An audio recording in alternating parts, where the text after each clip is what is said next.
noche he tenido un sueño especial. He soñado con una escuela diferente. Esos niños estaban deseando ir a la escuela para poder jugar todo el rato. Si te gustaba pintar, podías pintar. Si te gustaba correr y saltar, podías hacerlo. Los mayores les comprendían y les hablaban bonito, como dicen en Perú.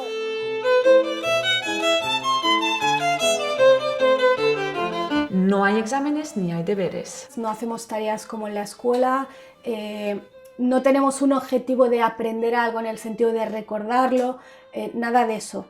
Generalmente solamente se da tareas y exámenes cuando los niños lo piden. Con los exámenes que conseguimos, pues que aprendas por el examen. Sentirse muy nervioso frente a exámenes. Y esto de estrés no sirve para un aprendizaje integral. Porque si tiene que aprender algo para una buena nota, para complacer a mamá o papá o el director o el profesor, y sabe que al final si viene y tiene una mala nota, va a ser duro, va a decepcionar a una tercera persona, eso es muy duro. O sea, yo como persona, mi vivencia con los exámenes ha sido siempre como que me preguntaban lo que no me interesaba, ¿no? O sea, a mí me encanta estudiar realmente y siempre he estudiado de una manera como muy espontánea y como muy libre, pero luego sacaba muy malas notas porque realmente me había ido por caminitos que no iban a preguntar luego en el examen. El tema de los deberes, ahí la primera pregunta es: ¿tienen sentido los deberes que le han mandado a mi hijo? Yo no sé de dónde salen los deberes, realmente no sé cuál es el origen de los deberes y no sé cuál es realmente el objetivo de los deberes. Bastante hacen los niños en el cole, 8 horas, como para además llegar a casa y tener más deberes, no tiene sentido. Lamentablemente en la escuela pública muchas veces no tiene ni un sentido el deber que le han dado. Yo creo que en realidad los deberes servirían para que los padres de las escuelas tradicionales se den cuenta de que el sistema educativo no sirve para nada, porque ellos no recuerdan nada, no pueden ayudar a sus hijos en los deberes porque no se acuerdan. Tú no deberías de enseñar 2 por 2, 4, no tiene sentido. El niño te lo recita, pero no tiene ni idea lo que está diciendo. ¿Quién se acuerda de la geometría cuando es abogado? No se acuerda, o sea, te acuerdas de la geometría si te ha gustado la geometría, ¿no? Es a través de manipular y manipular y manipular que al final se te queda por dentro. Igual que conducir un coche o ir en bici. De tanto ir en bici, al final sabes ir en bici. Nunca jamás se te olvida. Muchas veces las tareas solo sobrecargan al niño y le roban tiempo muy importante que él podría actuar con otros niños jugando, lo que es una oportunidad increíble de aprender muchísimas competencias para la vida. No es que me pongo en contra de mi hijo, me alío con la profe, en plan, tienes que hacer la tarea y a tal hora, y si no terminas, pues te quedas sin salir al parque. No, porque yo sé que lo que mi hijo necesita es salir y moverse y correr. Él estaría mucho mejor haciendo, cocinando conmigo, leyendo un cuento o cualquier otra cosa para un paseo por la playa, me parece un poco más interesante. Nada más entrar, los niños entran y tienen acceso al material. Los niños llegan, se ponen a jugar de manera libre, la maestra hace alguna actividad que tenga sentido, sobre todo algún proceso real, o sea, no es que hacemos plastilina, sino que, por ejemplo, la manera de modelar es hacer pan que nos lo comeremos mañana, es decir, cosas reales con sentido y que el niño si quiere interviene y si quiere no interviene. Podemos estar un día visitando un museo y estar 7 horas viendo cuadros y eso está tan bien como estar un día toda la mañana viendo películas, porque con eso también se aprende. Pero también regar plantas, también cuidar de los animales, que solemos tener animales, es importante. Tenemos talleres de ciencias, un club de lectura, hay un club de historia, hay salidas, hemos hecho salidas de observación astronómica. Pero también las reglas de sociedad, decir buenos días, adiós, gracias. También todo esto hace parte de la vida práctica. O sea, no hacemos nada que la gente que está mentalmente escolarizada se pueda imaginar o pueda entender. Tenemos una reunión semanal en la que tomamos las decisiones de tipo organizativo que tenemos que tomar. Contamos con una asamblea semanal, que es un lugar de encontrarnos, de plantear conflictos. Hay una asamblea que hacen los del grupo de infantil, hacen sus asambleas concretas Porque es verdad que, bueno, las necesidades normalmente en esa edad son diferentes. Plantear proyectos de que distintos puntos de vista puedan ser compartidos y en algunos casos llegar a acuerdos y en otros casos reconocer que somos distintos. Todos estos temas pues se resuelven pues hablando y organizándonos. Y también las reflexiones, qué está sucediendo en el lugar, estamos siendo realmente lo que queremos ser, estamos haciendo lo que queremos hacer.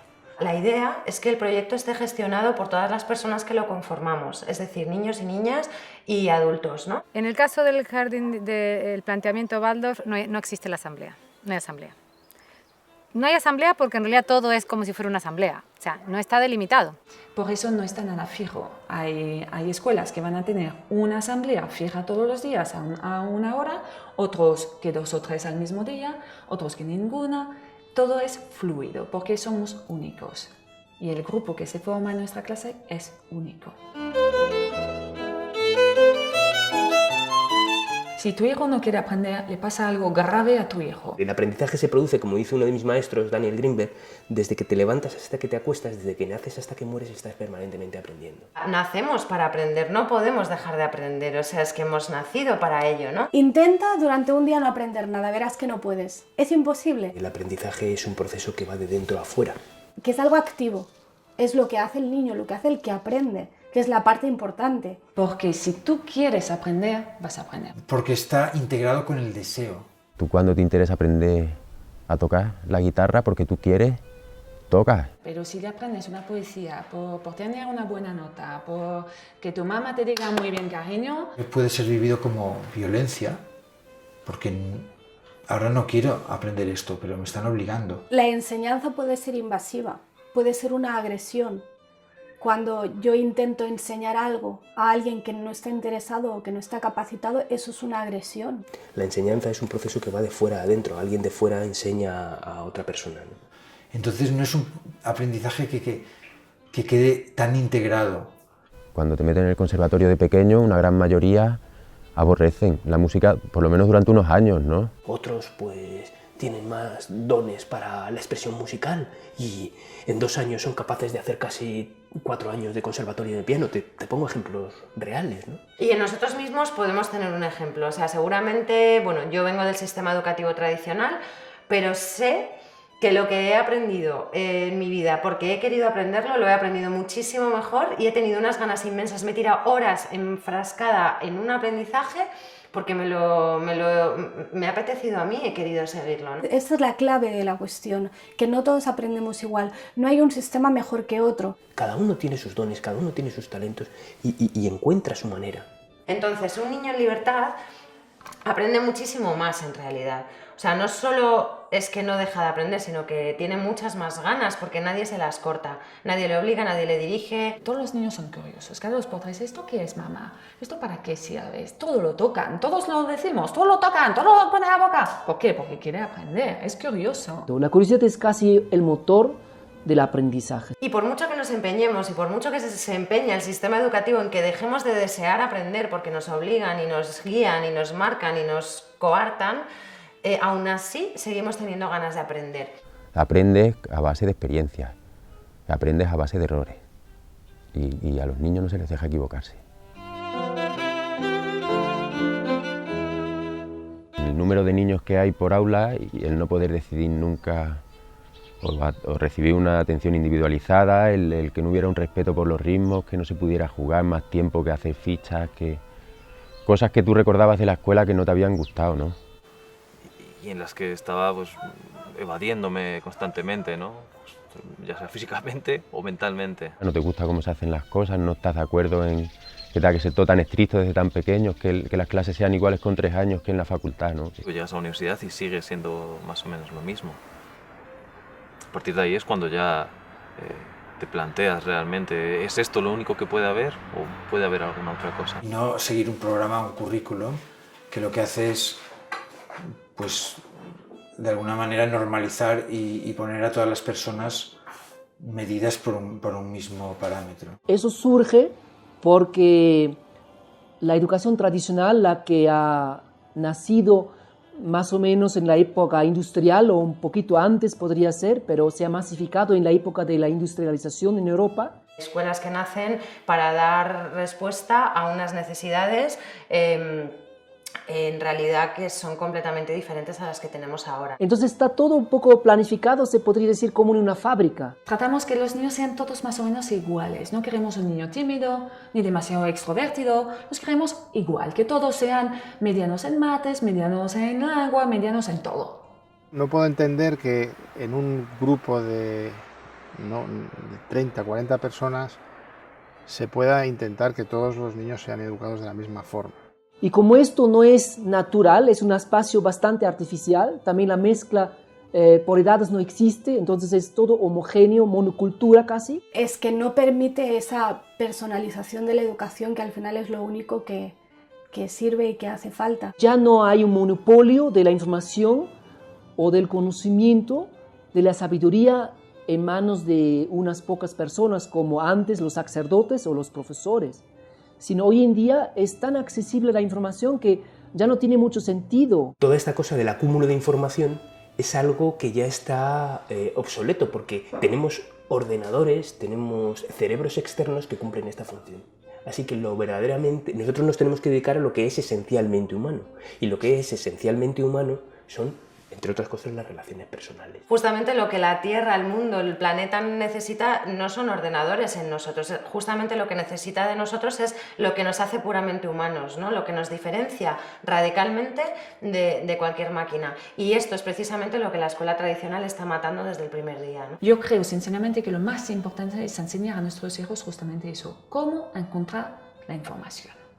Cómo buscarla y cómo encontrarla y saber distinguir de la que me vale y la que no tanto. Entonces, hoy en día hay un fuerte apoyo de muchas áreas de las ciencias que apoyan un cambio, que sugieren un cambio en educación. Lo que nos dice la vida, lo que nos dice la biología es que la biodiversidad es fuente de promoción de vida. Es decir, donde hay diversidad, hay mucha vida. Es decir, el mundo progresa porque cada uno se dedica a una cosa diferente. Esos barrotes a las ventanas y los niños sentados sin ni siquiera derecho a levantarse, tienen que pedir permiso para ir al baño. Se basa en lograr disciplina en un espacio cerrado donde se busca sobre todo enfocar en enseñar contenidos. María Montessori desde hace más de un siglo escribió muchos libros, como La educación y la paz, es uno de sus libros, diciendo todo lo que estoy diciendo, que ya a su época comparaba la escuela normal, para llamarla de una forma, con una preparación para la guerra. Y decía, no, tenemos que preparar a nuestros alumnos para la paz en libertad. Un grupo de familias, la mayoría del grupo de la estancia de aquí de Cáceres, empezamos a reunirnos y a comentar pues, los desacuerdos que tenemos con la escuela convencional. No, como somos padres, los fundadores de este proyecto, vimos la necesidad en nuestra propia vida, ¿no? Y esa hija nos trajo una revolución personal.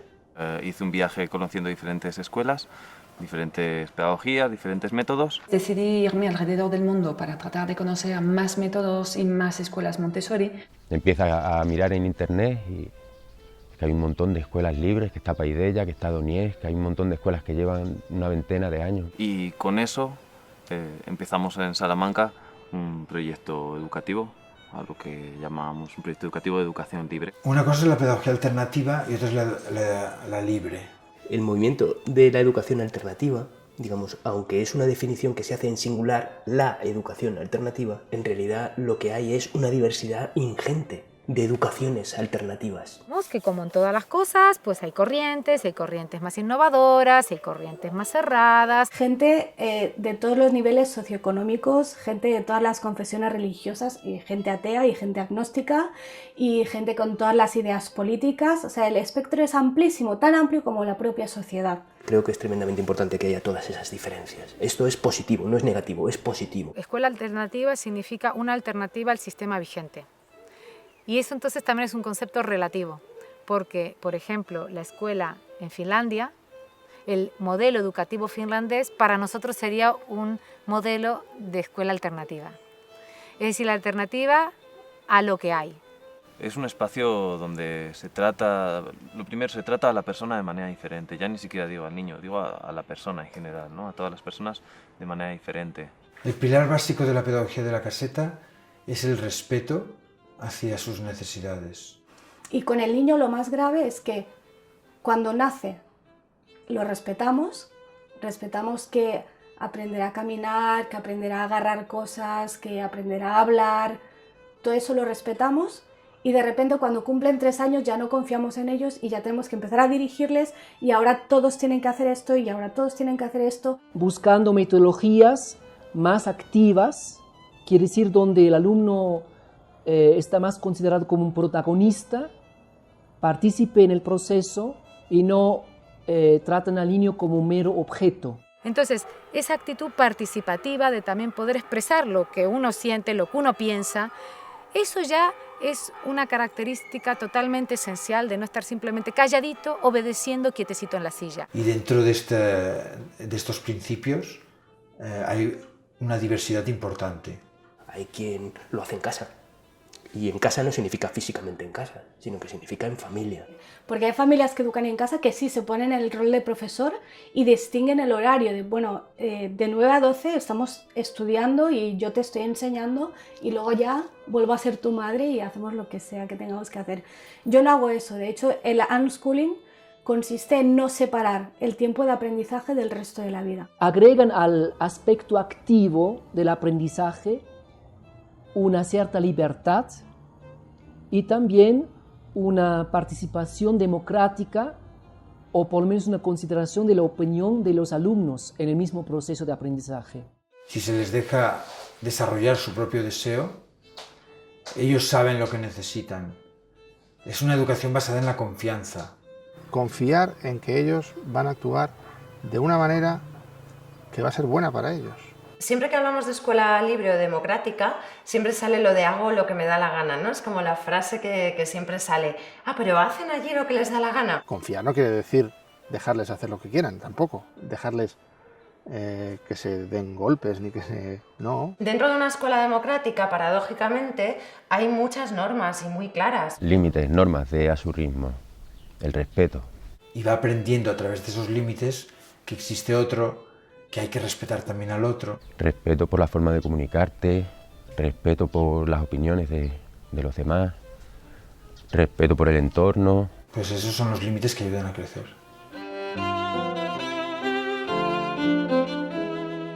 Para nosotros es misión fundamental de los adultos que el entorno sea relajado y seguro, para que todo el mundo pueda no estar a la defensiva, sino tenga la oportunidad de mirarse a sí mismo con seguridad y hacer aquello que siente. Tienes que preparar muy bien el ambiente, el entorno, que tiene que ser cómodo, cálido. María Montessori llama a sus escuelas la casa de los niños. Después, la práctica psicomotriz también aporta una metodología por espacios. Y lo muy divertido es que todo el mundo en España habla de la educación con rincones. Y eso a mí me parece divertido porque la que inventó los rincones es María Montessori, pero María Montessori no los llamó rincones, los llamó espacios. El mismo proyecto se divide por espacios y cada sala a veces también a su vez está dividida por espacios. De hecho, es difícil para un niño o un adulto que no conoce el método Montessori entrar a una escuela y decir eso es mates, eso es lengua. Es casi imposible. Sino que todos pueden ir a las habitaciones correspondientes y usar el material y después devolverlo al sitio. Obviamente todo a la altura de los niños. Cuando digo todo va desde el reloj, desde una imagen hasta el material. Excepto en el laboratorio, que hay material peligroso y delicado, todas las habitaciones, todos los espacios tienen el material está al alcance de los niños. Que, por ejemplo, tengas un montón de material al alcance de tu mano, que no tengas que pedir permiso para cogerlo. Y bueno, este espacio grande tiene una zona de artística, una mesa que sirve además también como para reunirnos, para hablar. Es una mesa muy grande en la que cabemos todos. Hay sillas, hay mesas, pocas, no hay una por niño, sino que hay, ¿vale? Suelen ser ligeras y obviamente de madera. Y luego hay otra sala que es un poco más grande, más amplia y más más vacía, con unas colchonetas y donde es la llamamos la sala de movimiento. De repente crees que no hay nadie, aparecen dos debajo de un colchón. Y esa habitación la verdad es que la que menos cosas tiene y la que más movimiento recibe. Si necesita mover el cuerpo, encuentra su lugar. Si necesita una actividad más tranquila, plástica, también encuentra su lugar. Y luego hay una cocina muy grande donde hacemos talleres de cocina, aprendemos recetas, experimentamos y así. Por definición, cuando dos personas están juntas y conviven juntas, hay conflicto. Permitir a niños que estén jugando hora y media juego libre, ininterrumpidamente, es el mejor caldo de cultivo para los conflictos y para su resolución. El nivel de conflictividad, de pelea, como decías en tu pregunta, es extremadamente bajo. Lo que está claro a lo mejor es que no hay una manera concreta de resolver un conflicto, no hay una receta para resolver conflictos. Esa sencillez ya da mucho menos competitividad, o sea, ya promueve menos al conflicto. Sabemos que hay espacios más conflictivos y espacios menos conflictivos. Para nosotros, el conflicto es prioridad. Las relaciones humanas son prioridad, porque nadie puede desarrollarse a sí mismo si tiene que estar a la defensiva. O sea, siempre nos estamos moviendo entre un espacio de seguridad, porque el espacio creado por el adulto es un espacio de seguridad, y el permitir la máxima autonomía. Y nosotros definimos este lugar como un lugar donde tenemos que aprender a saber hasta dónde nos podemos expresar, porque los demás también tienen su necesidad de espacio de expresión y nos vamos a rozar. La primera idea es que el conflicto lo pueden resolver ellos. En principio deben resolverlo ellos. A veces es peor intervenir y el conflicto se resuelve peor si interviene un adulto o dos adultos que entre ellos. Si hay un momento de físico, de empujones, metes las manos por medio sin decir nada y te esperas a ver si son capaces de intentar hablar. No permitir que la agresión se dé, que suba el nivel de agresión, ni verbalmente ni físicamente. Uno puede decir todo aquello que siente sobre la otra persona, sobre lo que sintió con la otra persona hizo. Intentas no meterte y sobre todo no dar tu opinión. Sin tomar partido por uno de los dos, sino intentando que siempre sea algo lo más objetivo posible. Ni a lo mejor sabes si esa persona ese día viene más revuelta. Algunos pues han vivido situaciones muy difíciles, otros no. Unos piensan de una manera, otros piensan de otra. Entonces partimos de la base que en todo caso todos son víctimas como mucho. Sin juzgarlos, mediar en los conflictos para que todo el mundo tenga la oportunidad de escuchar el punto de vista del otro y en ocasiones se llegue a acuerdos y en ocasiones pues se constate que hay diferencias. Y luego es muy bonito también ver qué normas surgen a partir de ahí.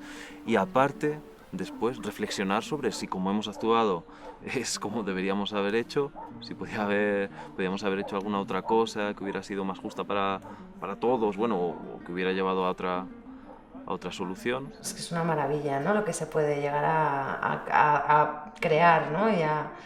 y a solucionar y de qué forma, ¿no? Gran parte de lo que eres como adulto se lo debes a lo que fuiste como niño, por lo tanto sí que va a ser muy importante qué tipo de relaciones has tenido, cómo has sido educado, ¿no? Todas las fases que vas a tener de mayor las pasas primero de niño. Vemos que tanto más pequeño es el niño, tanto más huella deja lo que hacemos para el resto de su vida. Entonces, si tú de niño has tenido la opción de construirte herramientas, cuando seas mayor te vas a poder adaptar. Sin duda. La capacidad para mirarse dentro tiene que ver con cuáles han sido tus experiencias emocionales, sobre todo en la primera infancia, ¿no? Es donde más responsabilidad hay, porque ahí es donde se crean las bases de la persona. Para nosotros Guaira no es el espacio donde ellas se educan. No me gusta llamarlo espacio educativo porque creo que es solamente un elemento más de su desarrollo. Porque la educación es eso, está todo unido. Aprenden a escribir igual que aprenden a hablar, igual que aprenden a caminar. Lo que recibimos son muy pocas iniciativas para aprender a leer, digamos como un taller formal para leer, para escribir o para sumar o para la aritmética básica. Tanto el tema de la lectura la lectoescritura como el tema de los números, se da de una manera espontánea. Lo importante no es leer y escribir, lo importante es comunicarse. La lectura y la escritura son aprendizajes instrumentales para lograr un fin que es la comunicación. Y los niños y los jóvenes están deseosos de comunicarse. Cuando el niño está en ese periodo, el del lenguaje es muy fácil de ver, porque los niños ven una letra y siempre están, mamá, ¿qué pone aquí? ¿No? O sea, si un niño está escribiendo así es que no está preparado para escribir todavía, porque vemos que toda la atención está puesta en controlar este cuerpo totalmente descontrolado. Pero a lo mejor con 7 o 8 años no saben leer. Y con 10, yo he visto chavales en escuelas con 10 que estaban aprendiendo a leer. Pero cuando quieren aprender tardan muy poco. Entonces hay que distinguir entre el proceso de escribir como tal y todo lo que hay antes para que este proceso sea rápido, fácil, alegre, divertido y exitoso.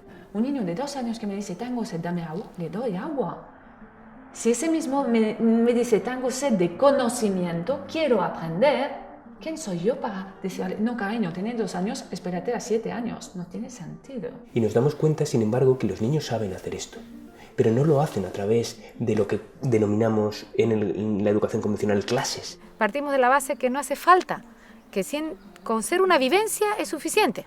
Y lo aprenden de manera libre y espontánea, sin que nosotros pongamos ahí una intención. Porque las matemáticas es la vida misma, todo es matemática. Un pastel que lo separamos, cuántos somos, lo dividimos, pero todo en lo inconsciente. No se hace ningún llamado a que esto entre en un plano consciente. Simplemente sabiendo contar hasta 10 y ciertas reglas de juego, eran capaces de hacer divisiones por 2 cifras sin saberlo. Siempre pongo el mismo ejemplo. Cuando coges una receta de cocina, ¿qué tienes que leer? Lo primero, leer. Eso es lengua. Pero luego tienes que calcular, porque las recetas suelen ser para 4 personas. ¿Y qué hago si tengo 8 personas?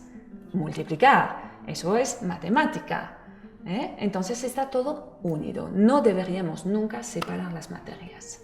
Y luego se comen el pan, además. El gran problema es el desconocimiento, hay mucho desconocimiento. La gente no se puede imaginar una escuela libre. Tú hablas de una escuela libre y la gente te pregunta, pero no entiendo, llegan y están todos juntos y no hay clase y no hay aulas y ¿cómo funciona? No se imaginan. La zona de confort que es difícil romper. Eso es también una barrera muy, muy, muy difícil. O sea, la libertad da miedo en realidad. Bueno, ya habló Erich Fromm en su momento, ¿no?, del miedo a la libertad. O yo cuando hablo de la educación en casa que hago con mi hijo, o doy una charla, por ejemplo, de la parte más teórica, pedagógica, legal, toda la teoría de John Holt y todo eso, pero al final siempre me preguntan, ¿pero tú te levantas por la mañana y qué haces? Y la libertad da mucho miedo, el que las cosas no estén claras, ¿no? ¿Cómo van a ser? ¿Qué va a ocurrir? ¿Qué va a pasar? ¿Va a aprender a leer? ¿Va a aprender a sumar? ¿A restar? ¿Se va a desenvolver bien? Y si no... ¿no? Estas dudas, porque realmente tenemos una presión social bastante fuerte, ¿no? Se teme lo que no se conoce. Y sobre todo si piensas que va a ser negativo o si te suena muy raro o si no conoces a nadie que lo haga. El miedo a meter a tu hijo en una escuela democrática solo te sirve para no meterlo. Y entonces, bueno, o para meterlo y no disfrutarlo nada. Y estar todo el rato pendiente, ¿no? Y entonces intentar seducirlo para que aprenda ciertas cosas. Entonces es no disfrutar y no dejarte llevar, ¿no? Entonces son miedos comprensibles, pero no tienen mucho sentido, en mi opinión. Lo difícil es para el adulto cambiar el chip y aprender a ver el aprendizaje en todas partes. Y llegar a ver, bueno, con esto que está haciendo, está aprendiendo esto y lo otro. Entonces, pues invito a los padres a pensar un poco lo que quieren para sus hijos y sobre todo, pues, oye, visitar escuelas.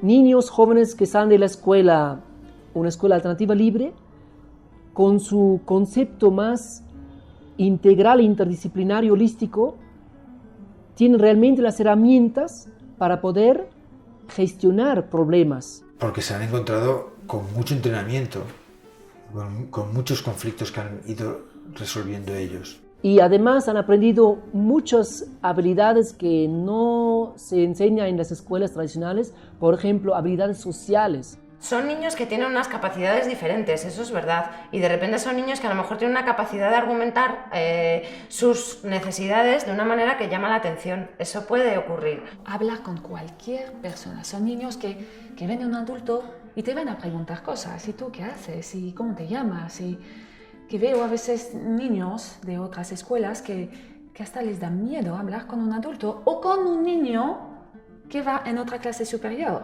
Son creativos y eso permite que ellos superan cuando hay problemas, cuando hay dificultades, mejor dicho, por ejemplo, adaptarse a un sistema más rígido, dentro de unos 2 meses se adaptan. Es alucinante la gente que sale de estas escuelas y no tiene ningún problema de adaptación. Y esos ejemplos pienso que son muy buenos de los niños que se han educado así y que ya son mayores, ver qué están haciendo con su vida. Nos fijamos un poquito en los que ya han pasado por esta escuela y cómo han salido. Podemos citar a los 2 co-creadores de Google, podemos citar a Ana Frank, al creador de Amazon, el creador de Wikipedia, la hija de los Kennedys. Entonces, bueno, yo creo que la lista es inmensa, le hago a la gente buscar en Google justamente. Pero no son niños raros, niños extraños, ¿no? Que hacen cosas raras, ¿no? Son niños que tienen capacidades distintas. Sí que tienen cosas diferentes, tienen muchas cosas en común con el resto de niños, claro, pero sí que tienen aspectos de su vida muy diferentes. El acompañante tiene un rol muy importante, pero muy diferente a un educador o un profesor tradicional. Nunca utilizo la palabra maestro o profesor, ¿no? Utilicemos otro lenguaje porque queremos crear otra realidad. Nosotros seguimos diciendo profe, porque no nos da miedo tampoco la palabra profe. Hemos llegado a la conclusión que lo mejor para que se den estas condiciones, ¿no?, de desarrollo autónomo de los niños es que los adultos estemos con una actitud de observación. Entonces es como que uno está muy atento, pero a la vez dejando que ocurran las cosas. Son los niños los actores de su aprendizaje. Nosotros somos por detrás, somos en la sombra. Ese trabajo es muy estresante. No es fácil, lo que parece, no haciendo nada activamente en el aula, no es fácil. Ese estado de armonía en el juego es uno de los mayores artes, diría el mayor arte de un adulto, crear ese entorno en el cual los niños jueguen y tú estés como que no estás, pero estás. El acompañamiento emocional, ayudarlos a crecer, acompañarlos en las cosas que les pasan. Estar muy atentos a cómo se están sintiendo. Hay algunos niños o algunas niñas mayores que pueden verbalizarlos, hay otros que no pueden porque todavía son pequeños, entonces tenemos que estar pendientes, tenemos que estar atentos para saber realmente qué es lo que quieren, ¿no? Y es muy interesante ver dónde está despertando un interés y tú qué puedes ofrecerle para que pueda desarrollar, ¿no?, este interés, pero a lo mejor él el interés todavía no te lo ha dicho claramente. Si por ejemplo a los 6 años no ha tocado ninguna letra, ningún número, habrá que hacer algo. Eso es mi trabajo como guía, ver cuál es el problema, por qué no le interesa y qué puedo hacer yo para interesar a ese niño. Eso es mi trabajo. Y crear contextos y crear situaciones en las que ellos también puedan desarrollar sus proyectos. Pero son los niños que deben de aprender a servirse, a ver, a gestionar también su cuerpo. Tengo hambre, necesito desayunar. La misión de los adultos también es el de ser buscadores de recursos. Bueno, más que buscadores, encontradores de recursos, ¿no? Como Pipi Calzas Largas. Y otra de las labores es ser mediadores entre los niños y las niñas y los recursos. Cuando un niño o un joven muestra un interés, las personas del equipo de adultos, si uno de nosotros sabe de esto, entonces lo acompaña. Si dentro del equipo de adultos no hay una persona que sabe de esto, te pongo por ejemplo karate, ¿no? Pues entonces buscamos en el entorno de las familias. ¿Qué padre o qué madre sabe de esto? Lo que han visto, ¿no? Siempre es así, siempre hay un referente adulto. ¿Cómo le vas a pedir a un niño que supere ciertas dificultades que pueda tener si tú no estás ahí también como avanzando? Hay gente que sí que lo tienen, ese respeto innato, esa forma de hablar a los niños, de ponerse a su altura para hablarle, de dejarle hablar, criticar, escucharles. La economía, sin duda, es uno de los desafíos que un proyecto de este tipo pues, se encuentra. Esta educación no existe dentro de la escuela pública, pues no tenemos más remedio que hacerlo privado. Y sin duda esto, que es una iniciativa privada que no está subvencionada con fondos públicos, pues se alimenta de las cuotas que pagan la familia. La única entrada de dinero de los proyectos son las cuotas de las familias. Aparentemente se necesitan muchos recursos para hacerla bien. Lleva a que sea una escuela cara. Porque es necesario, a cuantos más niños hacen falta más acompañantes.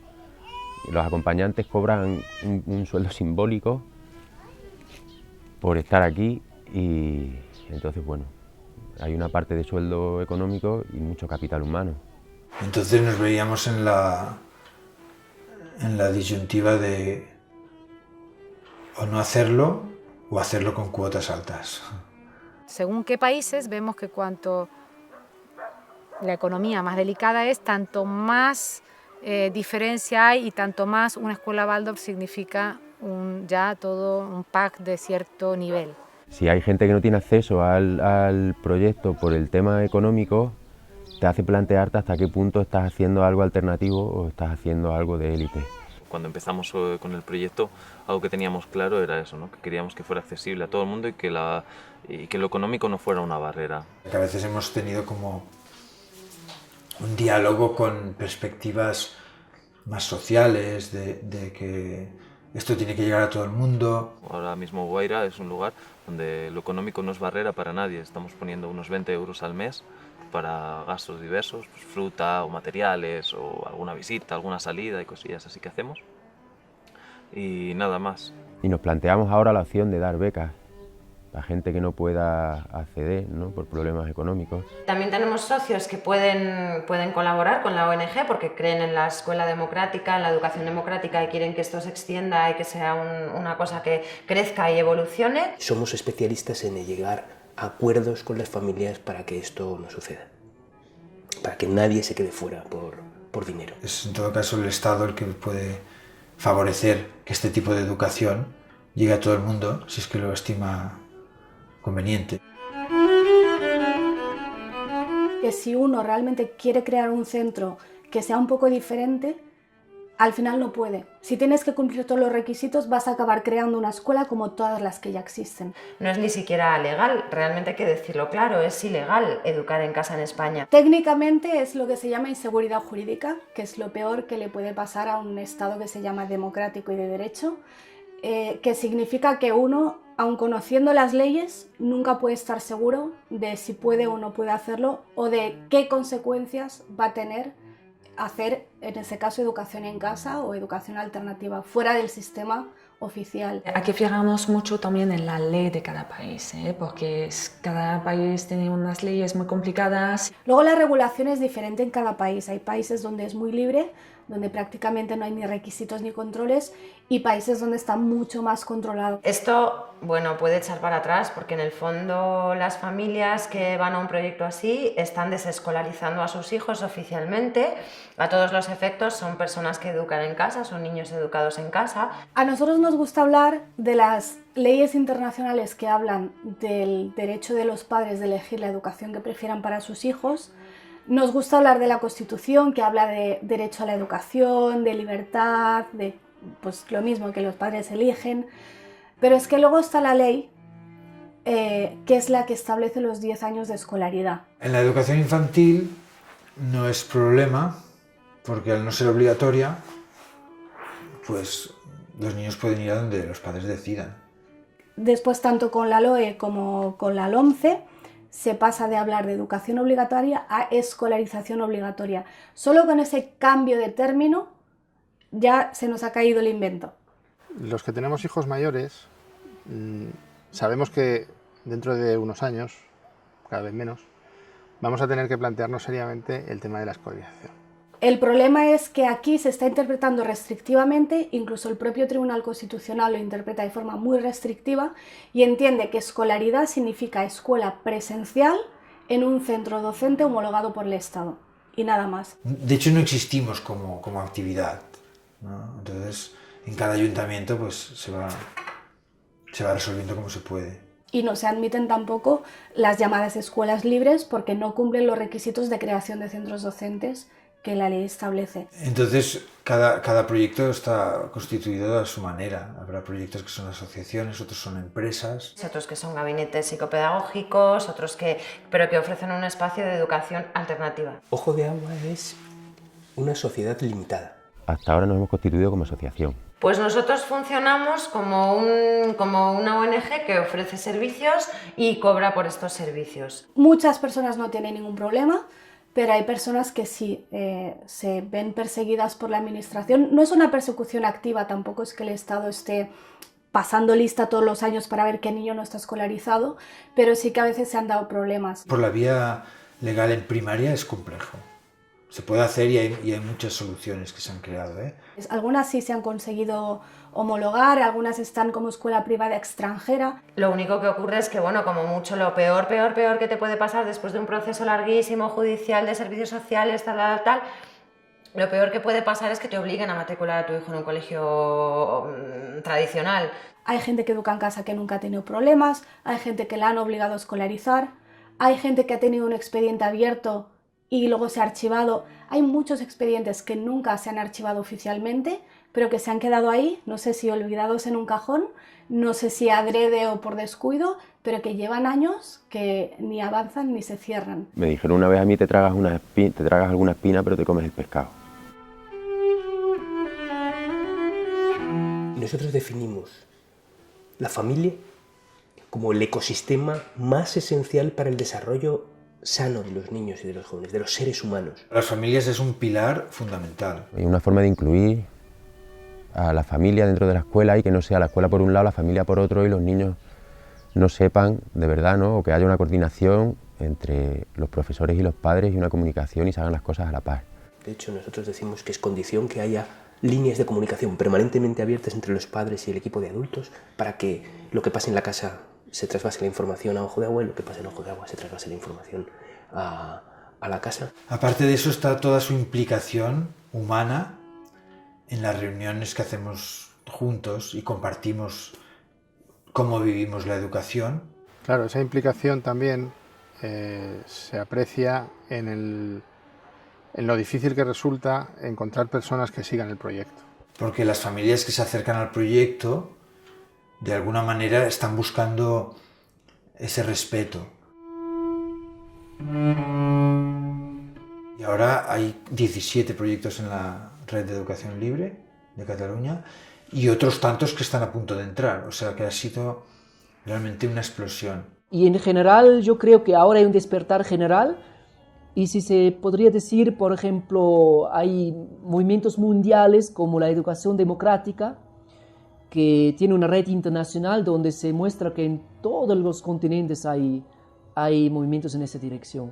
Pero no hay una estructura piramidal en el que una persona haga un gran descubrimiento y luego todos los demás sean seguidores. Guaira funciona de esta manera, en este lugar en concreto, y no creemos que sea ni siquiera exportable a otro lugar. Las personas que lo formamos somos estas, y con nuestras características propias formamos este espacio. Está bien que haya un abanico amplio, que esté la escuela Waldorf, que esté la escuela Montessori, que esté los WIL, que haya diferentes movimientos simplemente para mostrar otra cosa es posible. Y que luego cada uno pueda elegir si yo prefiero ponerlo aquí o allá, que tengan esta elección. Nuestro objetivo no es que esto se expanda, nuestro objetivo es que cuando alguien quiere saber lo que es, pues que pueda hacerlo y pueda llegar, pero no es ninguna labor de convencer a nadie. Dar la posibilidad a gente, a padres, educadores, psicólogos o curiosos de ver lo que es. Y estamos también conectados con la educación pública, hay mucha gente de la pública que está interesada y compartimos. Vienen muchos niños a visitarnos de coles tradicionales. Y nos conocen y vienen y entonces, bueno, se comparte mucho. Hay muchos profesores, y me consta, en los centros oficiales, tanto en la privada como en la concertada como en la pública, hay muchos profesores que están intentando cambiar las cosas, hacer las cosas de otra manera, que están intentando quitar libros de texto, quitar exámenes, quitar deberes, pero al final el sistema es tan rígido que no se lo permite. He encontrado profesores en escuelas públicas maravillosos, que no eran guía Montessori, pero Pero invitaron a ver cómo trabajaban, no tenían material, pero lo que he dicho, la filosofía sí que la tenían. Entonces, hay profesores de la pública que acaban creando escuelas alternativas, aunque sean ilegales, porque eso al final es secundario. O sea, lo suyo sería que la escuela pública para todos, este eslogan de camiseta verde, escuela pública y para todos, que sea de verdad la alternativa, la mejor alternativa, que lamentablemente no lo es. Pero efectivamente que sea público, eso es mi sueño, por supuesto que sí. Yo sé que esto es algo que funciona, que día a día y año a año estamos demostrando que funciona. Hay escuelas libres muy buenas en España, hay familias educando en casa que están teniendo muy buenos resultados. Solo el despliegue que ha habido en España, de que ahora están prácticamente todas las comunidades autónomas, muestra cómo, lejos de ser una pedagogía desfasada con los tiempos, es una realidad que crece cada año y crece en parte como respuesta al sistema escolar, que no me gusta llamarlo sistema educativo porque no es lo mismo. El sistema escolar está fracasando, le está fallando a muchos niños. La buena solución es que todavía nos queda mucho por hablar con los poderes públicos, para que reconozcan que nuevas realidades, que yo creo que es parte de su función también, nuevas realidades emergen y ellos tienen que estar atentos, es parte de su trabajo también, estar atentos a las nuevas realidades para que la evolución social se vaya produciendo.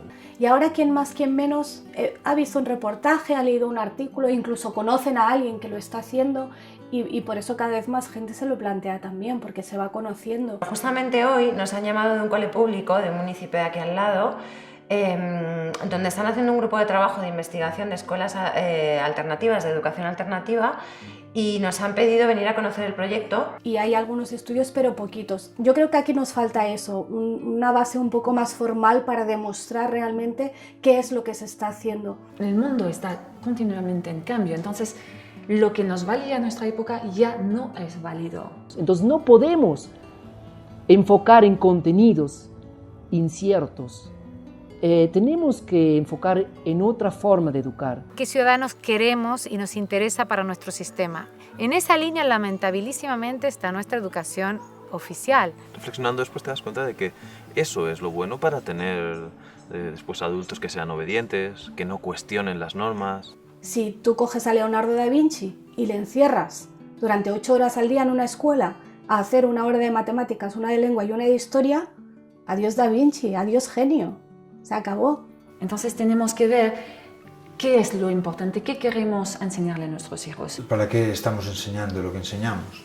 ¿Para quién educamos? ¿Educamos para esa sociedad o educamos para el ser y para que desde este nuevo ser pueda surgir una nueva sociedad? Y no adaptar a los niños a unas necesidades de, digamos, de producción, ¿no? Para que se adapten a un tipo de trabajo. Es que te puedas acabar dedicando a algo que te guste. Al final la educación es para eso, no es para memorizar las capitales del mundo ni para hacer derivadas ni nada de eso. Es para ver qué vas a hacer con tu vida, para eso es la educación. Los que trabajamos con niños trabajamos con la siguiente generación. Trabajamos a plazos larguísimos. Allí cuando eres maestra, cuando tienes a tus niños delante, tienes el futuro delante. Y estamos absolutamente necesitados desde el punto de vista económico, esto lo cuento para los economistas, para los políticos, de creatividad y de innovación. Para salir, como digo, de la situación en la que estamos. Y me parece que es lo que queremos todos para nuestros hijos, para que luego, visto la crisis que hay, los que se salvan son los que tienen idea. Los que dicen, vale, se me ha cerrado una puerta, no hay una ventana abierta, pues venga, salgo de ahí. Y no es que la intención sea de cambio social. O sea, no tenemos el modelo de sociedad que queremos y educamos en función de ello. Sostenemos lo que ellos son y ellos ya harán el cambio que se tenga que hacer. Como decía Gandhi, sé el cambio que quieres ver en el mundo. A veces la gente te dice, pero tiene que ir a la escuela para prepararse para la vida. Mi respuesta es, mi hijo no se está preparando para la vida, la está viviendo, aquí y ahora. Tienen derecho a disfrutar de una infancia libre, a sentirse respetados, a tener cariño, a pasar las fases de su vida, aprender a vivir, ¿no?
es bonito verlos como...